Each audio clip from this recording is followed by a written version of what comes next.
May panahon pala dati sa ating kasaysayan na naging bukas ang ating bansa sa mga Hudyo sa pamamagitan ni Manuel L. Quezon. Sino si Manuel L. Quezon at ano ang ginawa niya kaya mas naging matibay pa ang relasyon ng Pilipinas at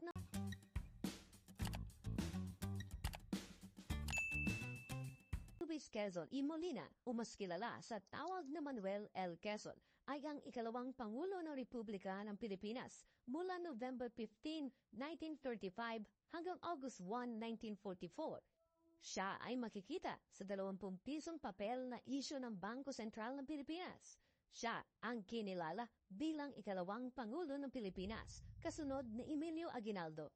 Ipinanganak si Manuel L. Quezon sa Balean, sa lalawigan ng Tayabas na tinatawag na ngayong Aurora noong August 19, 1878.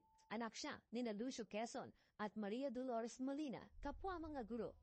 Nagtapos siya ng pag-aaral mula sa Colegio de San Juan de Letran noong 1893.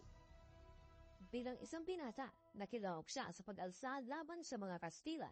Nakipaglaban din siya kasama ang mga Pilipinong nasyonalista.